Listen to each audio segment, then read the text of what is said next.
Monday, September 25th, and this is Geeknights. Tonight we talk about all the licensing issues of free software. Let's do this. Well, we've survived the concert on Friday. It wasn't very difficult to survive. Not at all. There was a lot less pain than I expected, and a lot less headbanging, and a lot less moshing. Yeah, I was expecting like some awesome mosh action, but the last time I've had that was at the Enter WK concert, which was like 3 years ago. So yeah, well, the music wasn't really conducive. It was more just good, kind of Nightwish style. Yeah, I'll have to wait until there's, some maybe punk rock concerts to go to or something. Yeah, but we saw Epica and Camelot. Camelot, by the way, was badass. They were indeed the ass of bad. And we found this new band that we really like called Metadocs. They're okay. Well, they were great, except that almost every song they sang was something, something, something into the fire. Yeah, not too hot on the lyrics. Yeah, but at least the lead singer had a really good voice. Yeah, it kind of surprised me. He reminded me of the head guy from Entertainment System. Oh, yeah. Kind of looked like him. Yeah, that's what I'm saying. Yeah, we're going to see them, but that's later. Yeah, so... we also saw Operatica, and I guess their CDs are better than their live performances. Yeah, that lady sounded like she knew how to sing, at least better than us. And the guys playing music seemed like they knew how to play, but it just didn't sound so hot, and no one was really into it. Yeah, of course, what do you get? I mean, it's a leader band. Yeah, and the lady was pregnant. Maybe when she's not pregnant, she sings better. I don't know if that affects it at all. Yeah, they just didn't really have a stage presence. Yeah, definitely lacking in the, I mean, compare that performance skills to Epica, which I'm not going to mention exactly what made the stage presence awesome, but the stage presence was awesome. Yeah, they were indeed the awesome stage presence. All right, so speaking of, Entertainment System, there is a convention in Utica, New York, which is pretty much in the middle of New York State, called CITICON. It's the SUNY Institute of Technology Anime Club convention. It's basically, if any of you remember we went to ToroCon, it's going to be like that, only bigger and more like a real con and actually 3 days long. Yeah, and it's at SUNY IT in Utica, New York, October 6th, 7th, and 8th. That's 2 weeks from now. And we are going to be guests there, along with a whole shit ton of other anime podcasters and stuff. Yes, I mean, the people who are going to be guests with us are cool dudes, and we know many of them. Yep. And basically, we're doing a whole bunch of stuff there. I mean, we got like 4 or 5 panels. God, we're going to run a game show. A game show, an artist alley table. They basically let us take this convention over, so... If you want to go to a badass convention, that I don't know how much it costs. It's probably not that expensive. It doesn't matter. No matter how much the convention themselves screw up, we're doing such a large portion of this convention, and the parts that we do, we won't screw up. Not that I'm saying they're going to screw up, because I talked to the guy, the con guy just a few minutes ago, and he seemed like he knew what he was doing. Pretty smart guy. Well, they've already got their act together more than several other conventions I'm currently talking to. I won't name them to be polite, but they really don't have their acts together, but CITICON does. Yes, they got Martin Lung, the video game pianist, who's pretty famous. And they got Entertainment System, and they got a whole bunch of podcasters, and they definitely, this convention's going to be good, I can tell, So, in the parts that we're going to do, I can guarantee will be awesome. So you should definitely come. If you're anywhere close, come. Yeah, and unlike places like Otakon, it'll probably be a lot easier to track us down and hang out with us at a con like this. Yeah. So if you want to get more info, go to citicon.com, SITACON.com. And you'll find all the goods there. We'll be plugging it all week. Yeah, we're going to plug it all this week and probably next week. And that'll be that. All right, now, Rim, I want to talk about this before we do the news just quick. That computer you got there. Yeah, I now have 2 computers on my desk. So, I remember I was yelling last week about my parents' crazy computer and the power supplies. Well, I took the remnants of my parents' computer, and the only piece that didn't work was the motherboard. So, I chucked that in the trash, and I got a $20 motherboard from Newegg. It was a recertified motherboard from some no-name company. $20. Well, okay, $30 if you count the shipping and whatever. But it was a recertified piece of crap motherboard. And let me tell you, this motherboard is a piece of crap. Like, wow. It's compared... I had to change the bus speed by moving jumpers around. It's so bad. But you know what? It works.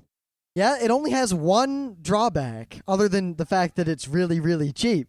and all the problems that come with things that tend to be really, really cheap. But the onboard sound card is great playing back and making noise. When you try to record with it, it basically can't record. It's so noisy. Well, it can record. It's just noisy.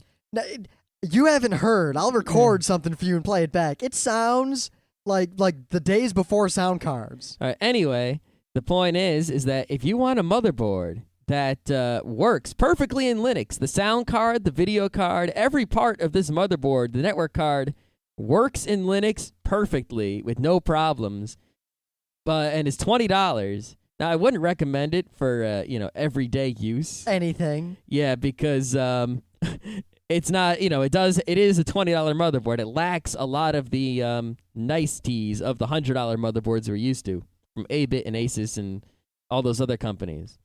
But for $20, if you got, a chip that fits in it lying around, hey, not bad. I'm surprised that it worked. I wasn't even expecting it to work, and it did.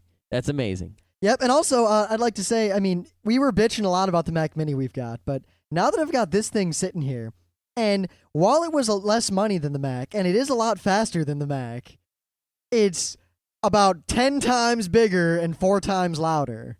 Yep, even though it's a pretty quiet, relatively speaking, to other computers these days. Yeah, it's quiet compared to the jet engine that's in my old computer. Yeah, that's for sure. Yeah. Well, that jet engine that was, I turned off all those fans, and the thing got right quiet. Yeah. Maybe time for the water cooler in the next one? No. Water cooling is mostly silly. Yes, I agree. That's all I got to say about that. I'm in the one big fan school of cooling. Though I got some non-silly news here, and I think this is pretty cool.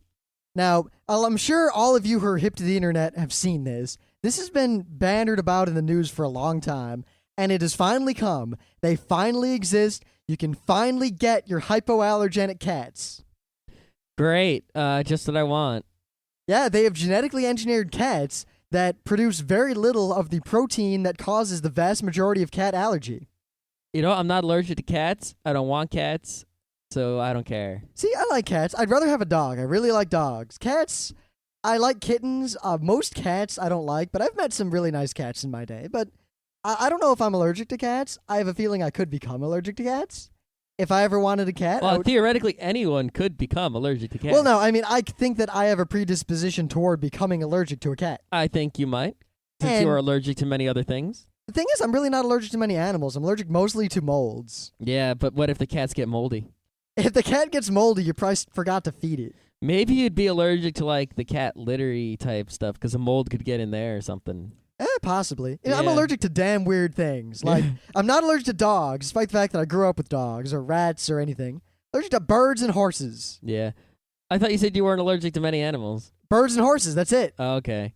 Yeah. Out of all the animals in the world, 2 ain't so bad. Yeah. I'm allergic to basically nothing except poison ivy, but I don't know if that's really an allergy or if it's, it's fucking poison. So what, it's it's a tough call on that. See, that's the trade-off. That's the trade-off. I min-max because I am immune to poison ivy insofar as a human can be immune to it. So is Scott Johnson. You know what? Being allergic to nothing in exchange for getting poison ivy like a normal person, as opposed to being resistant to poison ivy and having a million other allergies that affect you a lot more frequently in everyday life, I think I'll take what I got. I've gotten by. If you could trade your allergies for what I've got in terms of allergies, would you? I don't know.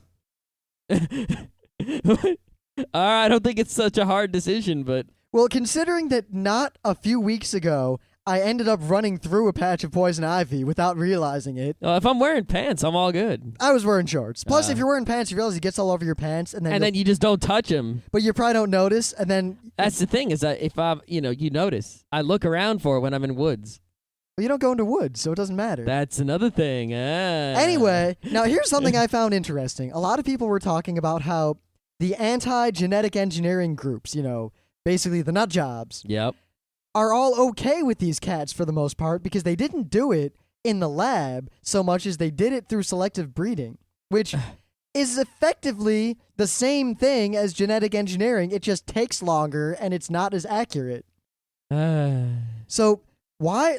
I don't want to get into this because we're not doing the show about it, but how is it that people who are against genetically modifying corn to make it more nutritious are fine with eating corn we have now, despite the fact that that corn is basically genetically engineered over hundreds and hundreds and hundreds and thousands of years by humans. And the corn we have today did not exist back in the day. The point is that these people are idiots. They're idiots. They don't understand science. They're anti-science. So a scientific argument isn't going to work. They're making decisions based on feelings rather than reason and logic. So reason and logic will not work. You need to somehow change their feelings to change their minds. Now, you know, it's funny because you didn't listen to my thing of the day yet you basically said exactly what James Randi said. Anyway. We're like-minded people. What do you got in the news? Oh, so there's a website called turnitin.com. God. And what it is, it's a website where if you have let's say I'm in a college and I have to turn in a paper to my teacher. He might say, turn it in to turnitin.com. Here's the codes or whatever for my class. I turn it into turnitin.com. Turnitin.com checks to make sure I'm not a plagiarizing fool. It checks it to make sure I didn't take it out of a journal. And it checks it against a bunch of different papers written by other students in other schools around the country. And, papers they found online and all sorts of stuff to make sure I didn't cheat. And then if I didn't cheat, or if I did, it tells the teacher and it gives the teacher my paper.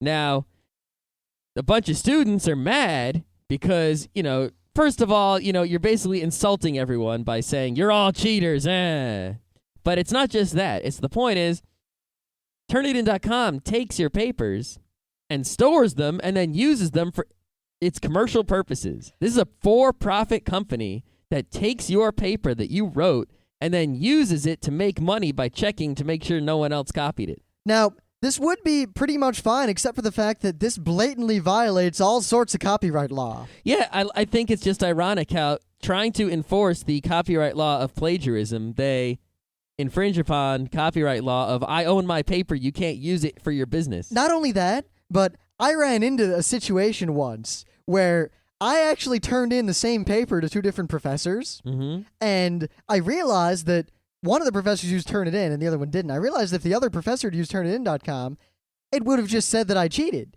It wouldn't have come up with, hey, it's the same guy, he wrote that paper. It just would have said that I cheated. Yeah. It would have been tough to, Actually, I turned one paper into 3 different professors over the course of 2 years. Awesome. I wrote very generic papers on purpose in college. See, I always tried to be real specific to whatever topic they were asking, Oh, I was, but I always made sure that it was applicable to other topics. Or, all right, for all you kids out there in college, here is a brilliant, brilliant scam if you really want to get out of doing some work. If you've written a bunch of papers, like good papers, this paper's good, and you could probably apply it to a class you've got going now, totally don't do a big project or turn it in late and half-assed, and then go to the professor very apologetic, like, I screwed up, blah, blah, blah. Can I do anything to make up for that bad grade? I'll write a paper for you. I'll do extra credit. I'll do something. I'll do extra work to make up for the work I missed.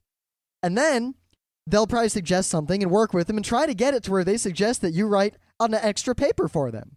That you've already written. Yes, and then you just turn in the paper that you already have written for the other class. Yeah, I mean, the reason that plagiarism is wrong is because you're taking someone else's work and saying it's your own. If it's your own, who says you can't use it 5 times in 5 different classes?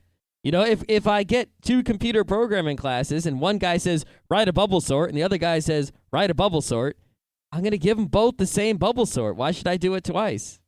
Now, theoretically, the issue there is, you should write the paper to learn, but if I wrote a good enough paper before, I don't need to learn to write a paper that good again. Exactly.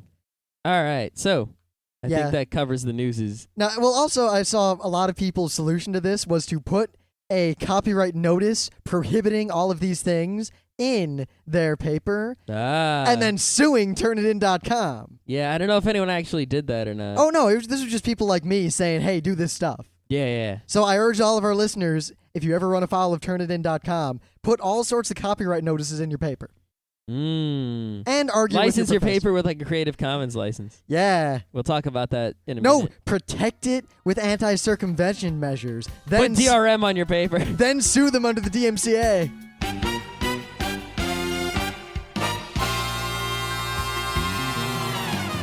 Things of the day. Now, I listen to a lot of podcasts now. Well, a lot relative to how many I listened to before, but not. Was there 0? Yeah, now I listened to a lot of podcasts relative to how many I listened to, 4 years ago. You realize I listened to a lot compared to, when I started Geeknights for the first several months, I didn't listen to any podcasts. Yeah, you hadn't listened to a podcast ever when we started And I gotta say, I still hate the vast majority of podcasts. Well, I hate the vast podcasters. majority of any particular medium, even if it's like the vast majority of stuff on YouTube sucks. The vast majority of movies suck.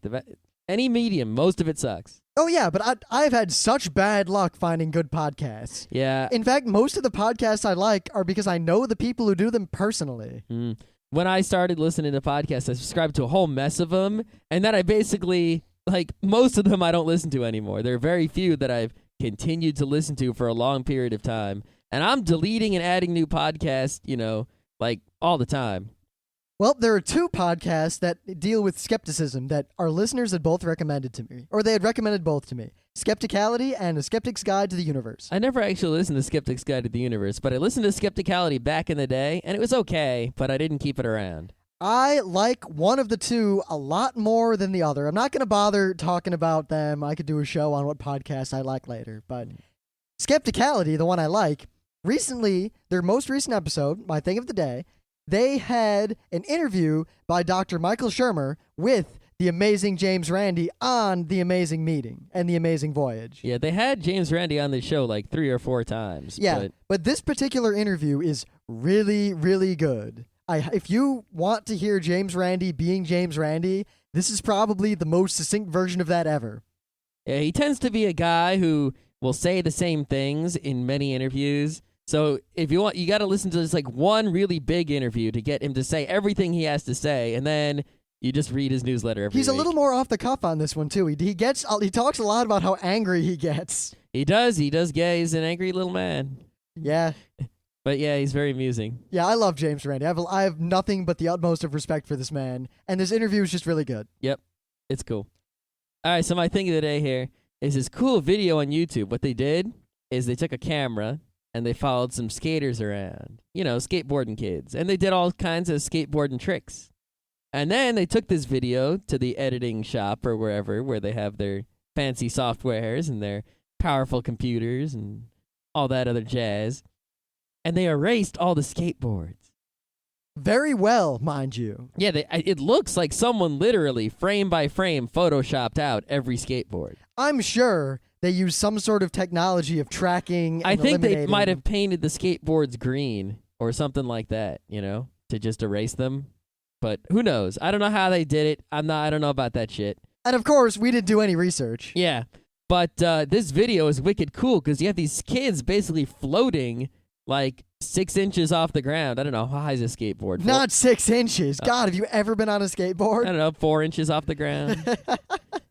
There's some kids floating around because they got no skateboards, but they're skating. It's kind of until they start grinding and jumping off of things, and then it looks really awesome. Yeah. It's also cool when they have a whole bunch of kids skating around, because it's whoa.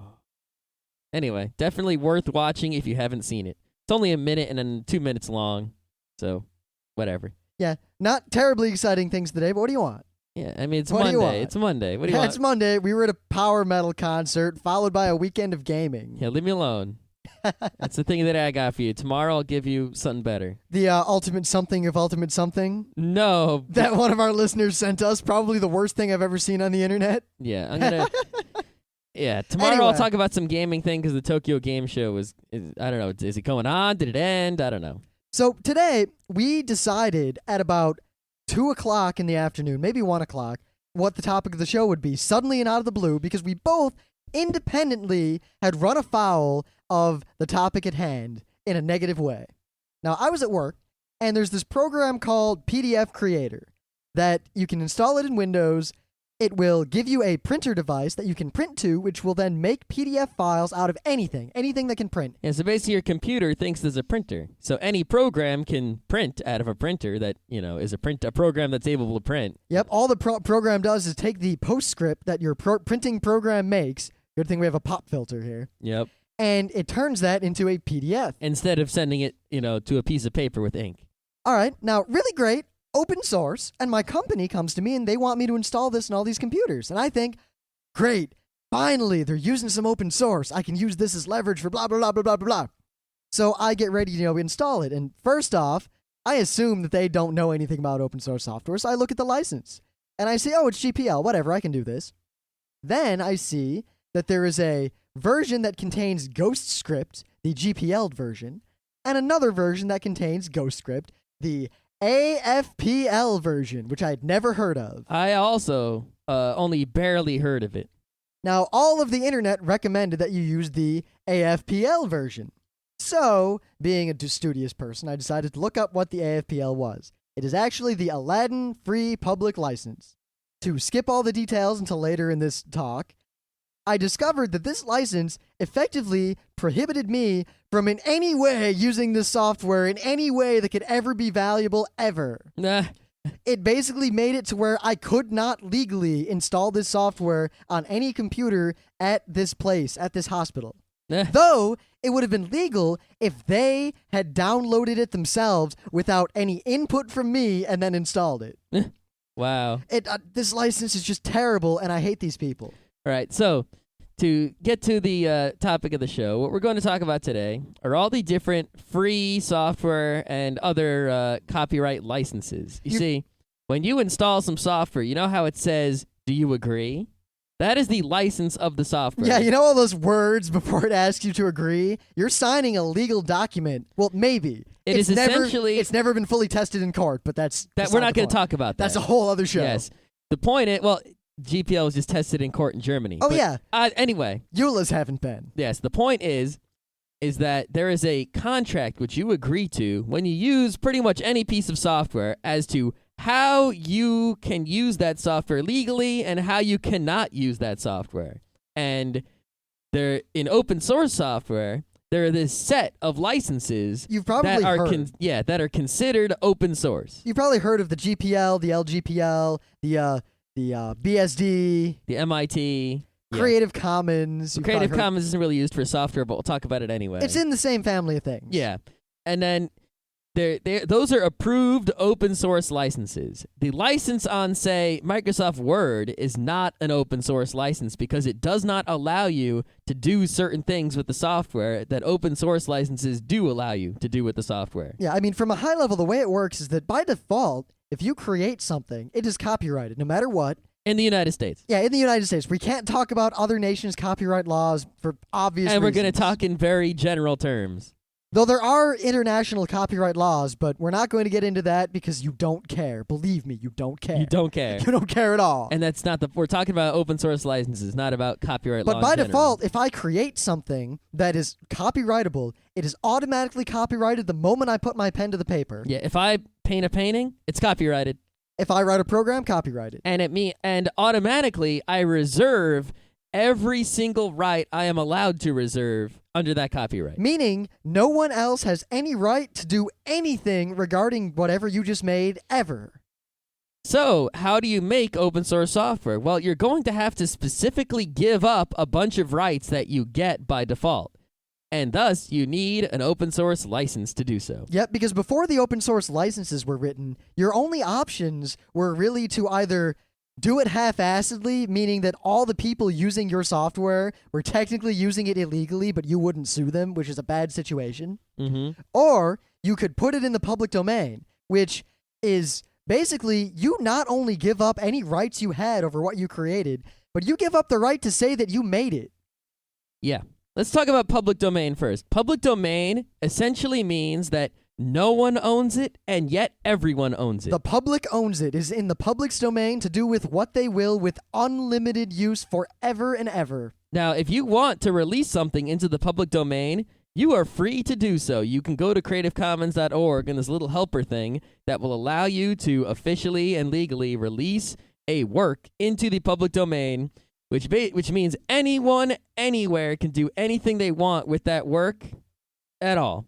Yeah, I mean, you can do it on your own, too. If you write a document saying this, or if you hand something to someone and you say in front of certified witnesses that I released this to the public domain, you can't take it back, ever. It's done. Yep, it's game over. Yeah, public domain is the sledgehammer of copyright. It's the exact opposite of copyright. Yeah, and the way copyright law works generally is that after X years, it becomes public domain. So if you don't do anything, in the United States, you get something, you make a work, it's copyrighted by you. The copyright lasts for 90 years, 75 years? They keep upping it. It started at like 7 and 14 and it started like 14. It's 75 years and that plus your life. It's a very long time. And when that time is over, it becomes public domain. And if you go to like archive.org, you can see a lot of things that used to be copyrighted but are now public domain. Like some very old Bugs Bunny and Superman cartoons and stuff like that. They're all public domain now, so anyone can do what they want with them. Yep. Now, aside from public domain, before these licenses, your only other option was to try to write some sort of license that would allow other people to use what you made freely while still reserving some of the rights for yourself.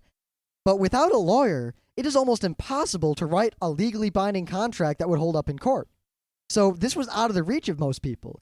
Now, men like Stallman decided that this was a bad situation. Yep, so they came up with a bunch of open source licenses and all sorts of other things that you could just take from a website and put them in your software, follow some directions, and you're good to go. Yes, they're open source from two perspectives. One, in that they cover open source software and makes things open source. And two, that the licenses themselves are effectively open source and that you can take the license, put your name on it, put the name of your thing on it, and it works just as well. You can also, some of these licenses, you can change. So let's say I have a license here and it reserves the rights I want and doesn't reserve the rights I don't want, except for one right. I can add that one right into the license because it's an open license. Yep. In fact, if you wanted, you could take the GPL, put it on something, hire a lawyer, and have them rewrite it to specifically do whatever you wanted it to do. And you can call it like the Scott GPL or the Rim GPL or the Rim PL or whatever you want to call it. You know, you were trying to come up with some sort of joke and you couldn't. I couldn't think of a single acronym that would have been funny. I couldn't think of one either. I was trying to think of how to make some sort of copyright thing that spelled out penis, and I was running short on time here. Yeah, so I want to talk about Creative Commons first because it's real simple. Yes, it's also, remember, Geeknights is released under the Creative Commons. Yes, it is. Now, what Creative Commons is it's this group that helps you release things and get rid of your rights that you have by default in a very simple and easy way. Now, they usually don't do so much with software, but they handle everything else. They handle music, video, papers, photographs, scientific papers, all that kind of stuff. And all you do is you go to the website and you choose what kind of license you want. Now, you have the default choice is a Creative Commons license, but you can also choose some other licenses like they have the public domain. They help you get stuff in the public domain. Yeah, the way they do this is pretty cool. We found out just now looking at it that the way they do the public domain is basically they hand you a loaded weapon and they say, are you sure you want to shoot your copyright? Because it's gone forever and we will make sure that it's gone forever. They verify it through email and everything. Yep. The other thing they have is they have a developing nations license, which basically says if let's say I wrote a book and I put a developing nations license. That means in the United States, it's treated like almost any other book. They buy it in bookstores and on Amazon. But in, say, Zamibia, if that's even still a place, it's free because those people are poor. Yeah, there's a lot of legalese to work that out. The way this works, the Creative Commons, is that they give you very simple explanations of what it actually does. And then the actual license is all this legalese that's been poured over by lawyers. And it's hidden from you, so you don't have to read it, but they tell you in simple terms what you're getting. And you can trust it. I mean, we trust it. Almost everyone out there trusts it. Yeah, people have looked it over and they know what they're talking about, so it's all good. Another license, they have the sampling license, which is good for music. It says, you can't just steal my music, but if you want to sample my music and make a hip-hop out of it, it's all good. And the only other really cool one they have is the founder's copyright, which says, I want to copyright this like it's 1790-something. 14 years of copyright and then public domain. So anyway, by default, they give you the Creative Commons license, which has a bunch of different options. Basically, you have 3 options, but they can be in any combination.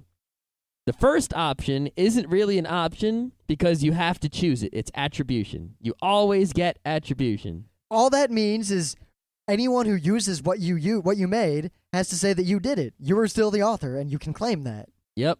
That's it. The second option is modifications. Now, there are actually 2 choices for modifications. There's nobody can modify what I have made. Yes, you can modify what I have made in any way you want.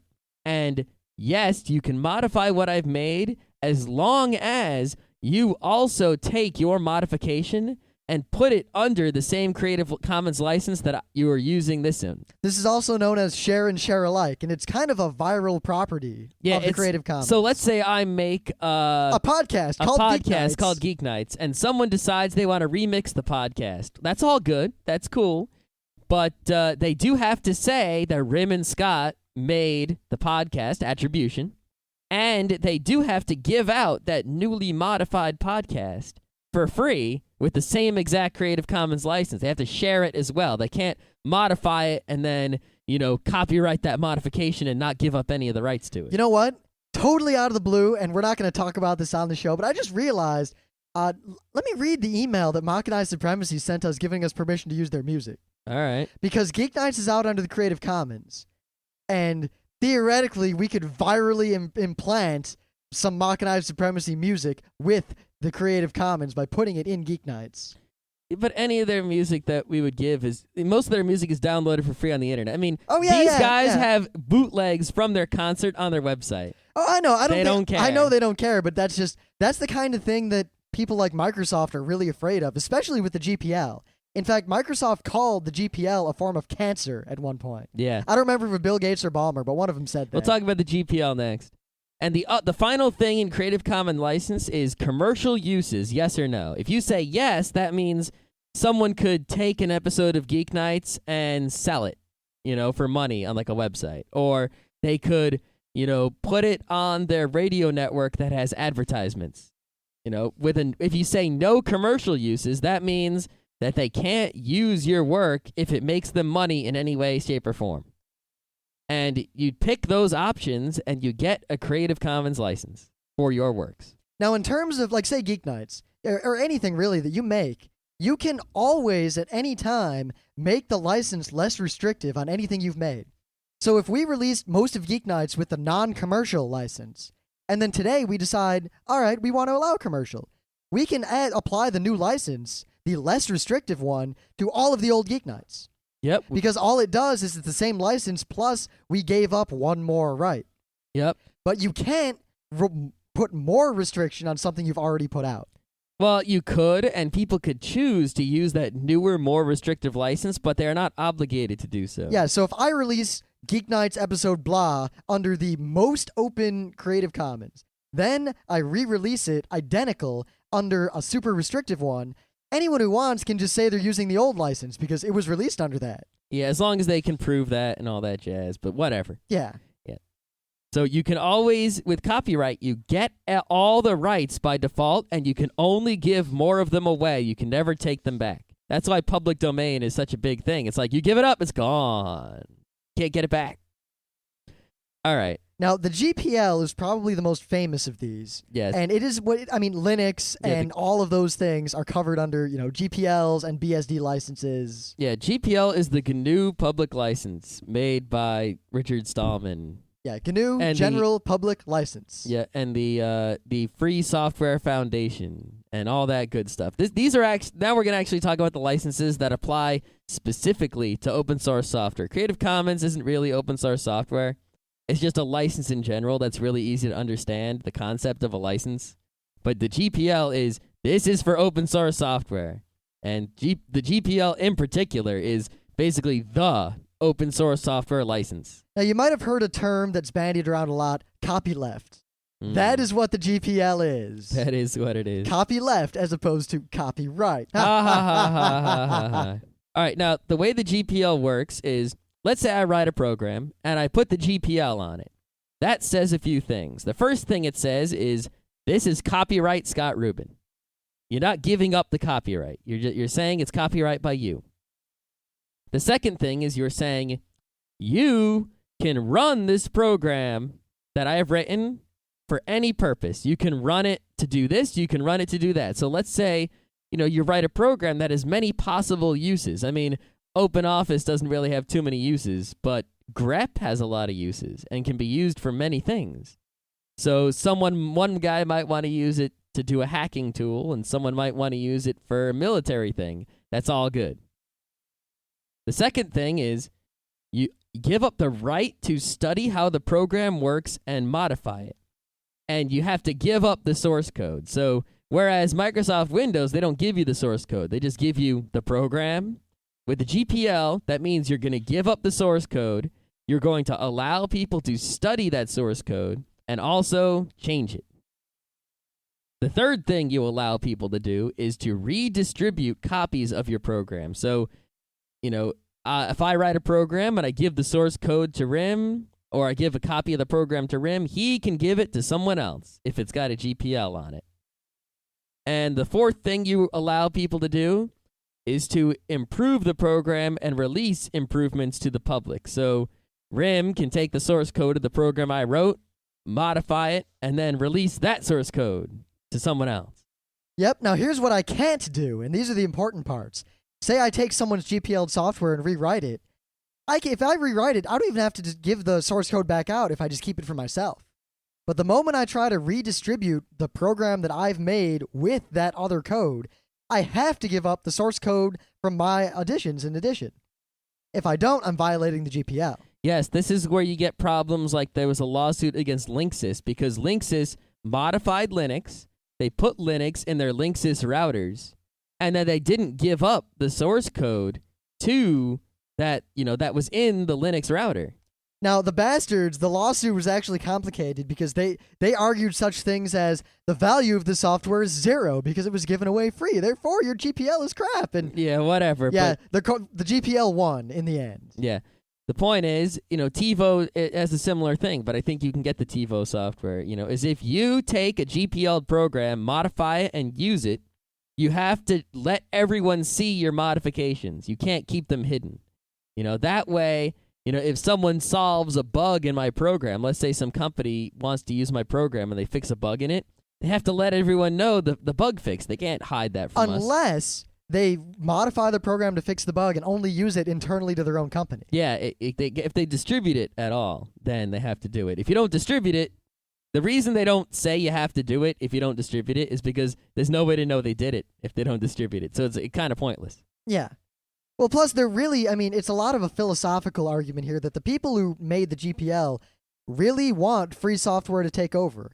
And the GPL is designed partially to prevent people who make proprietary software from using anything that was made under GPL. So if I make a cool thing, Microsoft, and it's free, Microsoft can't just take it and put it in Windows, because now they got to release the source code to Windows. Yeah. Another thing about the GPL that you might find surprising is that it specifically allows people to sell copies of GPL software. So let's say RIM writes a program in the GPL. I can take it, burn it to a CD, and sell the CD. Yep. I can say, hey, if you want this program that RIM wrote, pay me $5 and I'll let you download it. There was a minor scandal over, what was that? Ethereal, right? Or Nessus. Nessus. Nessus is a nice security software out there. And what happened was he released it under, I believe, the GPL or something similar. And companies would take his code, repackage it, but not modify it, and then sell it as their own security solution for a lot of money, but not contribute back. He got so pissed that his new versions of the program don't use the GPL anymore. Because these companies were just making money off of his hard work. Even though they could have downloaded the exact same program for free from him, they didn't know better and they paid money for it. Yeah, the problem with this is that you would think if the program is given away for free, if someone tries to sell it, that's okay, because if the person on the other end should go, wait a minute, I can get that for free, why am I paying you?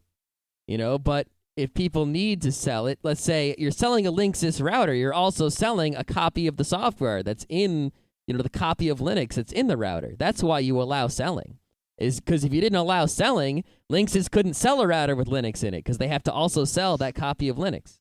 Now, for anyone who knows a lot more about software, we're not going to talk about this in any length at all, but there's also a license called the LGPL, the Limited New General Public License. Mm-hmm. Now, real briefly, I said before that if Scott makes a program and it's GPL and Microsoft wants to use it, they can't without releasing the source code in Windows if they try to put it in Windows. Now, what if instead of a program, Scott made a library. Which is sort of like a program, but I'm not going to explain it. Imagine like a thing that you could stick into Windows that Windows could use to decode, say, an Ogg-Vorbis file. Yeah. An audio file, a special kind of audio file. Scott made a little thing that allows Windows or any operating system to just decode that and play it. Mm-hmm. Now, if you release that under the GPL, Microsoft couldn't put that in any of their products. No, they couldn't. Because, and it was Steve Ballmer who said that Linux is a cancer. Mm-hmm. I just see it here in Wikipedia. Okay.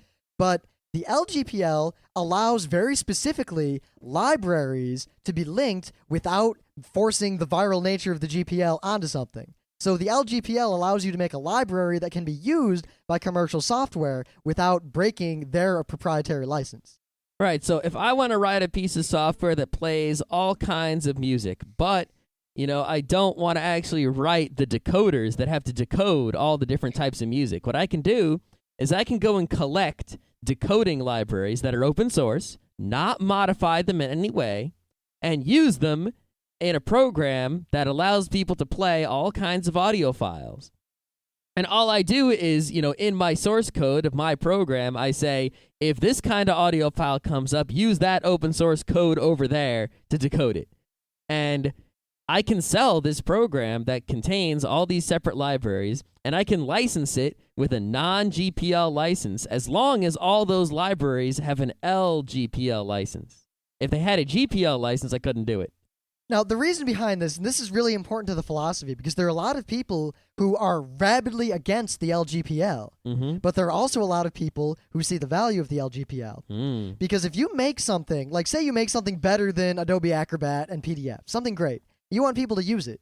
If you use the GPL, then all the big, like Microsoft and Apple, can't use it. So most people will not be able to use your library and won't be able to use your file format.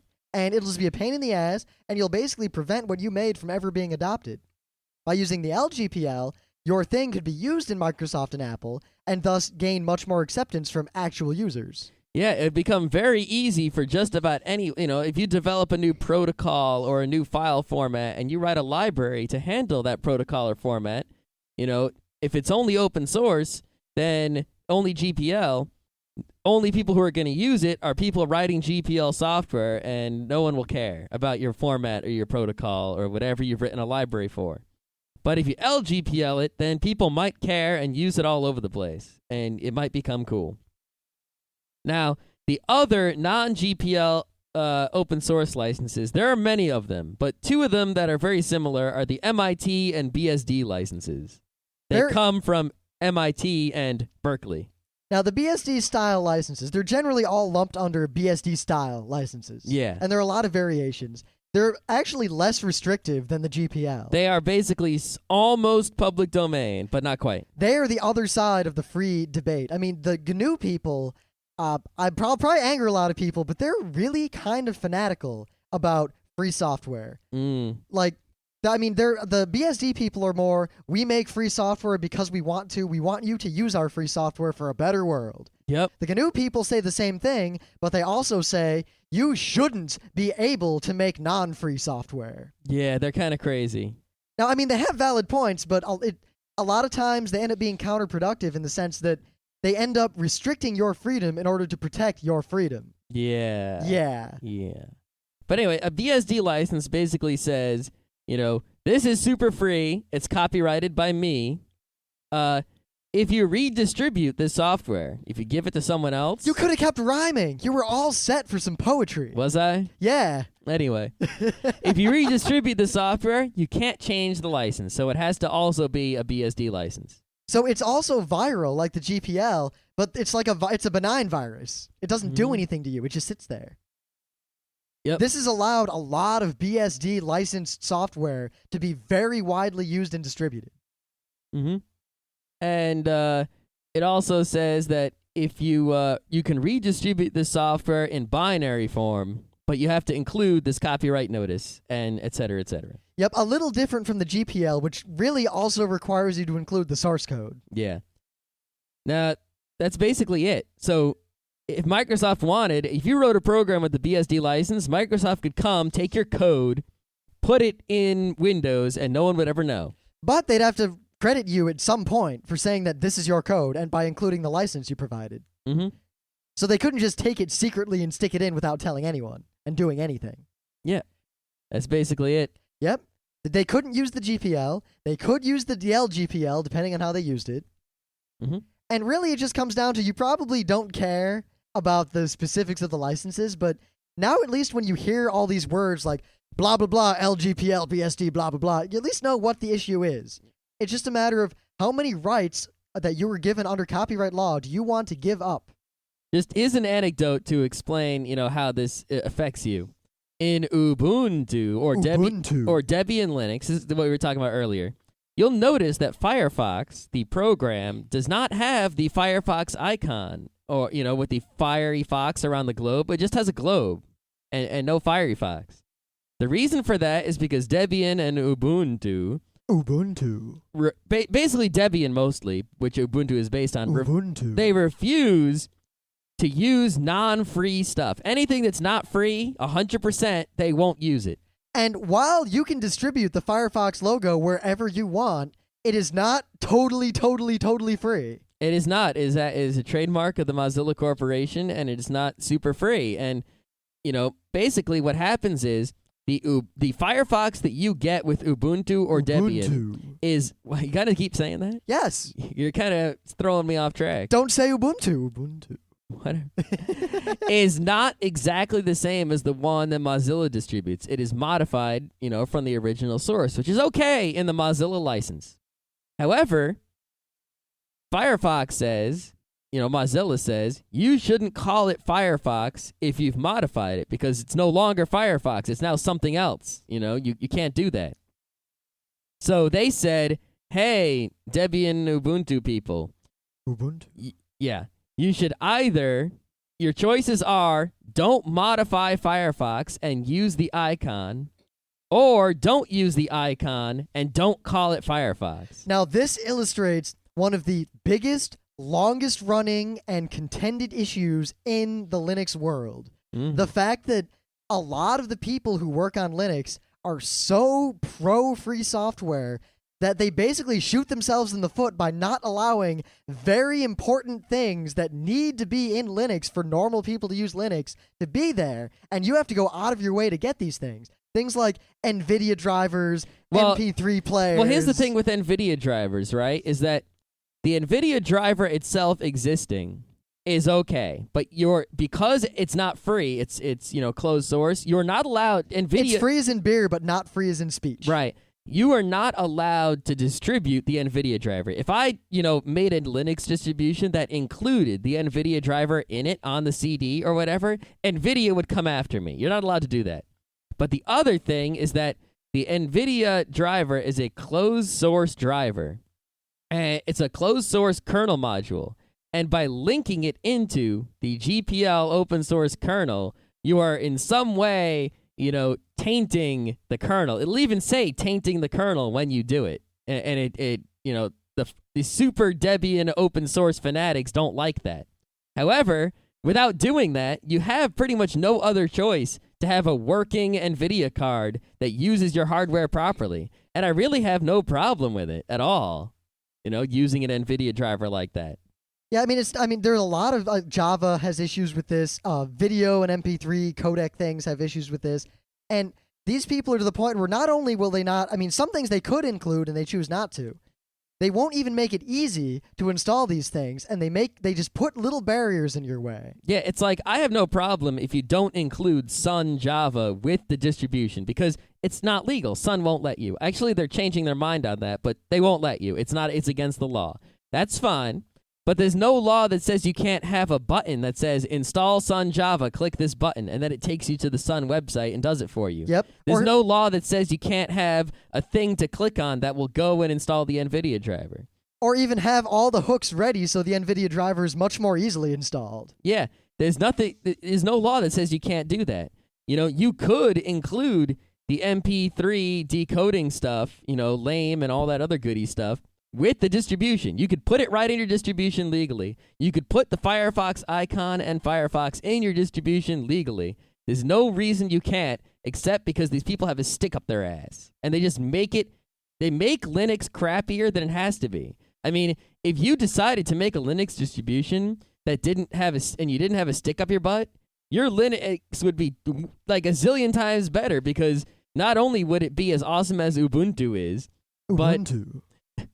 but now anyone who uses it won't have to spend a half hour learning shit just to install stuff they need to do their work. Now imagine if someone who was outside of the realm of being sued over any sort of copyright made, Scott likes to call it the fuck you Linux. Yep, fuck you Linux. A version of Linux that includes all of these drivers. The NVIDIA driver, the ATI driver, the NDIS wrapper, Java, Flash, all that stuff, the MP3 stuff, all the stuff that doesn't come with Linux by default, Not only but that, is essential for making it useful in everyday But if it even desktop. had like a fork kernel that integrated all this stuff properly and just straight up. Yep. Just screw all the laws, include all the non-free stuff and the free stuff together in a pre-built Linux distribution that was as good as Ubuntu. If you put that on the internet somewhere, it would just blow every freaking other Linux distribution out of the water. It would do some serious damage to Windows and Mac, because everyone would go, holy shit, there's a usable Linux that doesn't require any learning or effort. But because these people have the stick up the butt, that's not going to happen. Yep, so we need some freedom fighters out there to make fuck you Linux. Yeah. I mean, granted, like corporations couldn't use the fuck you Linux or No, they anyone couldn't. like that, but you and me, all of you out there who are sick of Windows, don't want to spend all the money it takes to get a Mac, but are afraid of Linux. Yeah, how many times do you see someone installing Linux and then going, oh, I couldn't get my wireless driver to work? That's because the NDIS wrapper that makes your wireless card work isn't 100% free. If there was a distribution, someone could easily write a program that would automatically make your wireless card work with NDIS wrapper. But they don't, because it's not 100% free. So you have this case of super freedom making things less free. Granted, we don't want to really get into the issue of why some of these things like the NVIDIA drivers aren't open when there's really no reason for them not to be. Yes, But if I had my way, I got to say this, I would love for the NVIDIA driver to be open source and free. That would be ideal. Yeah, it doesn't help that the reasons NVIDIA gives for making it closed source are mostly bollocks. They are mostly bullshit. I mean, if they had valid reasons, I'd say, Yeah. but they really don't. But in a world in which you have to face where you had to face the reality that the NVIDIA driver and other things like it are not going to be open source and free, but are still absolutely necessary for useful desktop computing in a Linux environment, you just have to kind of take it in the ass and say, all right, I'll deal with it. I don't care. I want a working computer. It's much more important than your useless ideals, which are only harming your free software more than helping it. There is no God, and your idiotic human ideals are laughable. Yes. So I hope you all now understand the difference between all the different open source software Who are we kidding? licenses. At the very least, I hope you understand that these words exist and that they have some kind of meaning and that copyright is out there. Yeah. But maybe someone out there, go on Wikipedia and look up the different licenses and learn specifically what they mean. I would recommend against reading the Wikipedias because while they're very thorough, they are not very accessible. No? I would recommend just Googling around and looking for summaries of all of these licenses. Yeah, there are plenty of summaries of these licenses. I wouldn't go to the GNU website either because that's where the crazy free guys live. There is more propaganda there than there is license. Yes. No offense to the GNU people. I mean, you people do a lot of great work, but good God. Well, they've done a lot of great work. Lately, they've just been updating their old great work. Maybe we should start calling it GNU Linux again. No, I'm not going to have that argument on the show.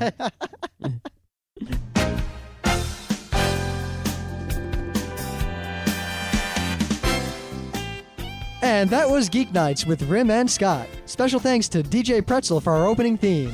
Be sure to visit our website at www.frontrowcrew.com. If you like our podcasts, you'll love our forums. Make sure you visit them. You can send your email feedback to geeknights@gmail.com. And if you want, you can leave us a voicemail at 206-333-1537. Geeknights airs every weeknight, Monday through Thursday. Geeknights is recorded with absolutely no studio and no audience. But unlike those other talk shows, it's actually recorded at night.